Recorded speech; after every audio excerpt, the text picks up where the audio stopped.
Welcome back to Tabula TV. I'm still here, no prof. I'm still here. No baba owasiza mina. Kabelo Khosi Khahle wangisusa enyakanyakeni. Wambeka lapha ngikhona. People ask me, wenzeni prof? Ukunikeni prof? Uphetheni brakifi? Guys, that's my own issue. You know, when I said ukuthi niyazi ukuthi ngithwele on my channel, I got so many calls. So guys, ukuthi ngithatheni ini. It doesn't matter. Just know ukuthi who was the architect, who engineered my rise. Ulo baba lo. You know, mawumbona sometimes ngama Versace ungamnyatsa uthi lo ama Versace until ubona umsebenzi ngeshangani bathi imintiro yabo la ku. So that's yeah. So Lana, you come and witness what I'm talking about. Prof, welcome back to your own channel. Umfazi wamabele. Sikhuluma ngani masikhuluma ngomfazi wamabele. Ngiyambona ula. Why wangamlethi la? Ayi ngimlandele. Yeah. Umfazi wamabele. Umfazi ukuthukuthela. Umfazi wamabele, hey, umfazi lo ukabi. Ushike eMatswana. Kasitswana sakurina. Nah, umfazi. Sikhuluma ngobani? La sikhuluma ngesithwalo esiphakeme. Isithwalo esifuna amadoda. Hayi abafazi. Ngeke bazwane. Sifuna amadoda impela. Yazi mangihleka so bracket ngihlekisa omunye umuntu uthi kimi prof maye mfazi amabele hey ngithi ngiyaphupha ngibamba amabele lapha kunzima kakhulu ngithathe lamalanga ngizophupha ngibamba amabele umfazi wamabele phela ufuna wabamba amabele bese uyaphumelela ubamba amabele bese uyaphumelela athi prof njani manje ngithi kantwana bokuthi uthathana ngithe wena ufuna khona ukubamba amabele awunankingi ngamkhanda phela nangu dala khona bambona lo bambona ubhuti umama kaSiphi yeah izokhipha imfihlo zami alright izokhipha imfihlo zami hayi so okay sharp ngingani umntwana yami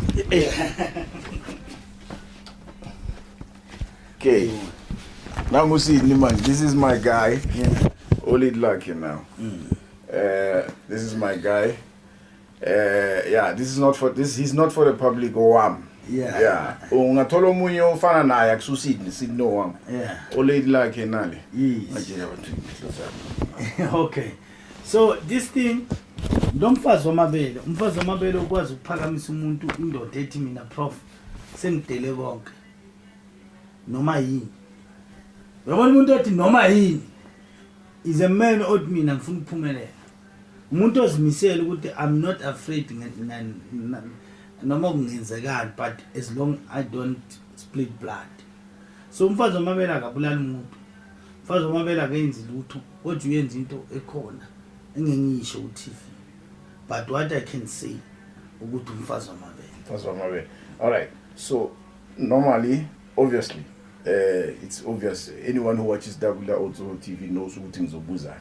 All right, sikhuluma ngenyoka, sikhuluma ngesibhoke, or sikhuluma ngomkhubu, or sikhuluma ngedokoloshi, masikhuluma ngomama.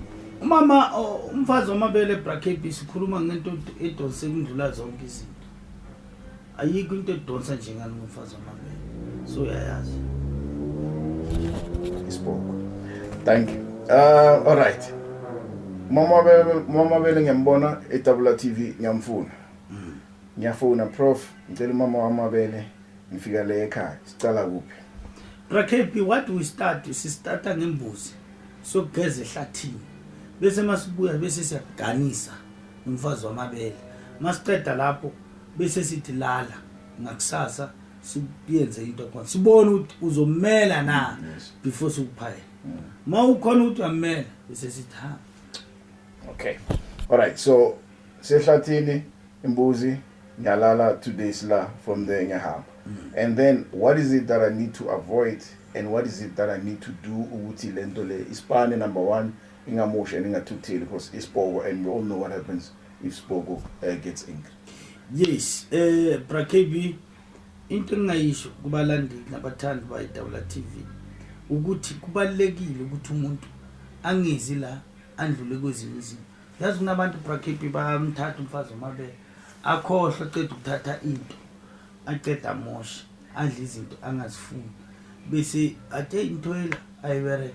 When you do checkups you find out that person have broken the laws of in that isithwalo lesi or esi so into enze ukuthi umuntu egcineni angaphumeleli. Okay. All right. So you will tell me ukuthi ngidleni ngingadlini nani. Yes. All right. And then people ask, okay, fine. Ngizobona kanjani ukuthi umfazi wamabele sekacala ukusebenza? What will happen? What will be the signs and nani? Brakebi. Yabona lapho. Fana nomuntu othi yazi prof ngize ngetaxi. Mangiza ku. And then ngithe mangithi semangibuya kuwe manje ngibuya keBheya. Okay. Angeke phela into mawuyithethe ubona kusimple ukuthi into leyasebenza. Ukubona izinto ezenzakalayo ekhaya. Ukubona izinto ezenzakalayo emndenini wakho. Ukubona izinto ezenzakalayo kuyo yonke indlela ohamba kiyo. Asithi example Brakebi anginakuhle endlini. Ngithe kubuya nalomfazi othethayo kwangena imali ngayenza izinto. Ngithe mangenza ibusiness lami lapha kaMalani. Ngithe mangithi ngiyabheka umfazi wami lo ya beka ngihlukumeza ngani ubuyisa izinto zami. Lo umuntu wathatha 100 million yami. You understand? Those people that didn't want you. Uphethe umfazi wamabele. Yakho umuntu ongumfuna umfazi. All right. So those are my changes in your life. Yes. Meaning ukuthi I don't need a business ukuza ukuthatha lento le. Umfazi wamabele. Okay. So any man Yeah. can come as a Hayi umfazi, hayibo mama kusiseni lesi. Okay. Yeah, lesi abo baba lesi. All right. Abo baba hayi abafana. All right. As connecting nomfazi, I know that. All right. So my life changes isn't to say that my financial that changes. The question, especially when it comes to ithwalo, especially so-called female ithwalo or Syriana, zinengane. I'm badly, even my guys, the guys that I'm coaching, or Syrian, they know ukuthi before we hit a successful result, siyalwa. It may take a week, but hey, we fight. Why ithwalo zabafazi zinengane more than ithwalo that are males? Inkinga umfazi Brakebi yamazi ucasuka manje. Nami nomfazi. Umfazi wami manginokhuluma naye sometimes ngithi malikhuleni. So ma umbono uyenza but ucasukile. You understand? So what about umfazi uyispirit? Uzoba nenkani wesi. Last question. All right. Umfazi wamabele sinomfazi wenkuni who died ahamba endleleni kanjani. Leso story is a very powerful story.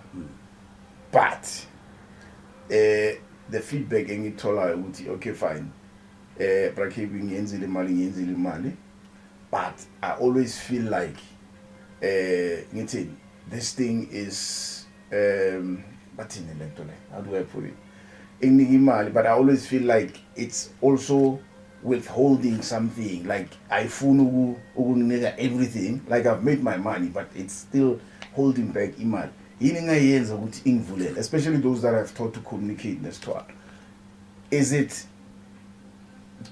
why do they why sometimes lezi zinto lezi after they give you money, I think that's the way, sometimes they hold back. Do they feel like they've given you more than enough? What could be the issue? Because I'm gonna make the money, yes, but you have that feeling ukuthi like I could make more. Maybe I hit 4 million, for example. From there, Angsashai at the same rate, same sham 100,000 every 2 weeks. The problem. Why is that the case? Problem or the answer it is the person is not grateful towards the things that he may take or maybe he may use to have that money. Asithi umfazi wamabele umfazi oyinkulu uyamenzela umuntu imali. Kumele ube grateful. Ukuba grateful ukuthi ubuye phela. Ufuna ukuthi hayi nani bambani kanje. You understand? Okay. So if when but why ngiyangitshela, you know, that's another question that someone asked me nge contract. Ukuthi Brakebi manje you know ngiyenzile imali but I think ukuthi I'm close to the time, and so I was like, no, listen, fanele uhambe uyobonga bana. And he was like, yeah, but you know that information is not so clear ukuthi ngibonga ngani whatever. Why ningabe specific? Prof, money is nigga lezi zinto ukuthi ndoda after you hit a meal ngicela i-double cab. After you hit whatever, ngicela, you know what I mean? You must do it from your heart ukuthi wena inyanga yakho icabangelani. But if ngizothi kuwe nguphile phela isipoko nguphile i-contract kuzobonga ngejako, so uzobona ngathi mangihamba ngale moto uthi wamcela yona ngamthengile. So ngazithandela ngamenzela ingako ngiphila nje. All right, so the key is be grateful so that it gives you more. Yes. The hand that gives gets. Because All I'm the only person to feed these things. You understand? So you can't feed it. I feed it. I feed every swallow that you have. So if you come to me say, no, Prof, there is 200,000. I can't choose it from you. I will say I need 200,000. You say, Mara, I'm the one that will sacrifice. And then you say, Prof, what demands 200,000 on me. That's why I gave right in that to you. Utwanali Toho TV. Toho TV, I fully ukutata ama donation. Why ngathatha ama donation? Because of kusasa uzohlangana na Tsoko TV sevela kuphi ngibeke kahle. But sayinento izithile. But hit esithengele izinto lezi. You understand? So nazi ithwala asifuni ukuthi kumele wena cabanga ukuthi mara lento le ngithethe kuziro ngibeka somewhere. Ithi ngithathe lento le ngiyele enyangeni. No. Angayenzi le umuntu. I'd rather die.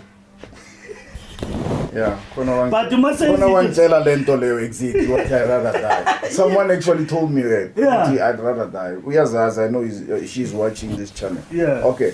All right, first one, Mabelu Corner. Question: how much? Ingize inemalini uthi ngizomthatha. Brakebi last sikhuluma ngento ejule kakhulu. La ngifuna 60k deposit. Okay. Definitely show 60k is 120 iso yona ne contract. Okay. So, all right. Yeah. All right. First one, Mabelu Corner, 60k. Yeah, Tata. Prof will take you through ezinye izinto. Unfortunately, there's not much I can say because umama wantwana yami. Prof, siyabo.